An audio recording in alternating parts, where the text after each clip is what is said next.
What's going on, guys? Kenny here from 619 Guitars and Gear, and today we're just going to do a little filler video. I figured we can do an updated studio tour. It's been a while since we've done one, so I'll just walk you around and show you how I have things set up, show you how I have things hooked up. We have a lot of equipment in a really small space. I don't know exact measurements. I will put it up on the screen, but this is a small room, and I have pretty much every square inch of it filled out with equipment basically. And yeah, doing the best I can for this small tiny area, but it is pretty organized. So I'll walk you through and let you check it out and explain to you how everything is hooked up.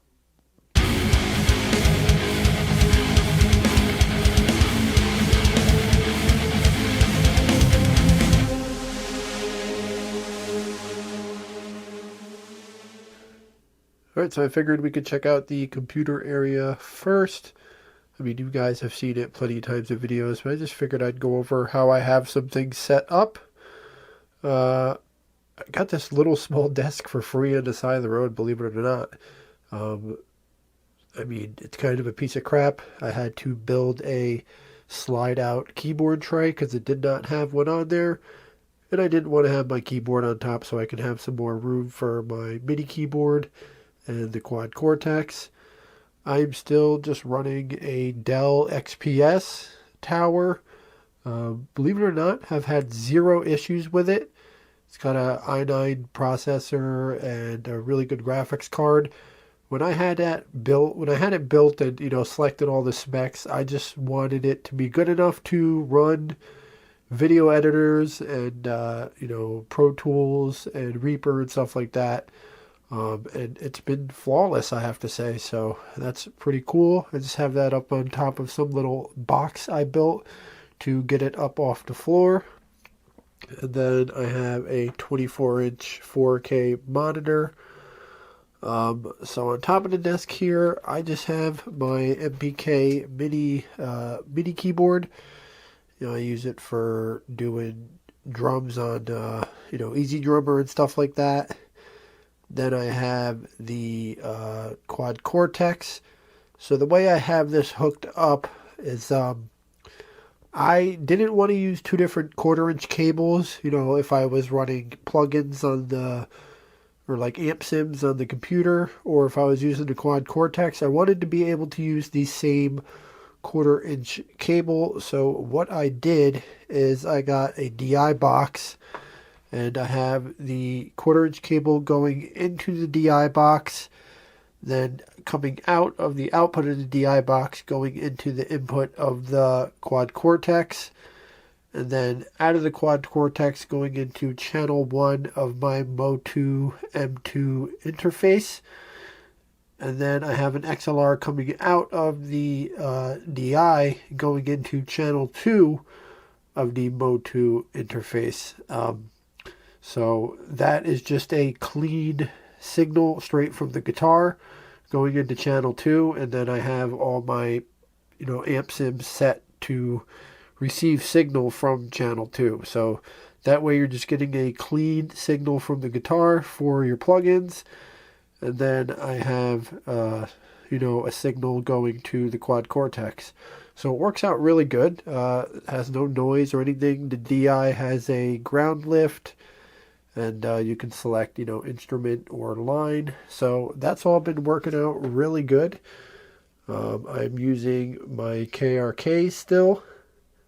Those are on top of stands, so it saves some desk space, which obviously I don't have, and definitely doesn't save floor space, but I'd rather have them on the stands.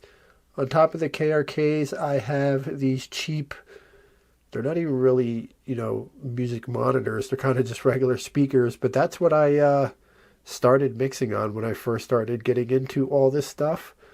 And I got so used to getting decent mixes on them that when I got the KRKs, it was pretty hard to get used to them. I mean, this room's not really treated right, but I mean, I'm getting there. I think my mixes are definitely getting a lot better than they were when I first got them. But I definitely love the KRKs for sure. And then going over this way, we have the amp setup. It's just my EVH LBX Stealth. This thing is awesome. And then on top of, or underneath that, it's an old Randall RX 120RH, which I never use. Just an old solid state head. I mean, it'd be good for running pedals into the return or whatnot, but I mean, the amp distortion is absolutely horrible. But I kind of just bought it in here just to have it in here. And then that's on top of my EVH 212 cab. Got the new LTD right there, because I have no room for it to be hung anywhere. I am out of room. And then over in the corner there, where that mess is, you can see my, that is a power conditioner. It's a Furman power conditioner. So I have all my amps and basically anything audio-wise, no lighting or anything is going into that. Just to, make sure I have good conditioned power with no buzzing or humming, because the power in this house is pretty old. And then you guys have seen the guitars millions of times. And yeah, I am running out of room. I'm so glad I decided to hang the guitars, kind of at a angle like this. It really just saves on room, and I was able to hang a lot more. Got the headlesses, got all my cleaners and polishes and stuff out so I can get to them with, out having to dig through stuff. I also took out some screwdrivers and Allen keys, because honestly, I was sick of having to take out my toolbox every time I wanted to adjust something. But yeah, that setup really hasn't changed over here. And then over on this side, I have some more guitars hanging up. Just my 7-string kit build, the LTD Alexi, and then 2 Squier Strats. That black Strat, I actually just got that. That is a pretty good guitar. It has a bunch of parts already thrown on it, locking tuners. It has a different bridge with a really big brass block, so that's awesome. Has a Wilkinson pickups, and yeah, that thing's definitely a great platform to do some mods on for sure. And yeah, so that's pretty much that wall. But there is a lot of stuff shoved in a tiny area. This room, I think, is, I don't even know. It's got to be 15 by maybe 20, 25 feet. It's a pretty small area. And I have a lot of stuff in here, so. But that's pretty much it. Alright guys, well that's it for this video. I figured we'd just do a little, filler video in between filming other videos, and just show you kind of an updated studio tour. Like I said, a lot of stuff in here in a little tiny room, but we're doing the best we can. But anyway, thank you so much for watching. As always, stay safe, be a good person, and we will see you in the next video.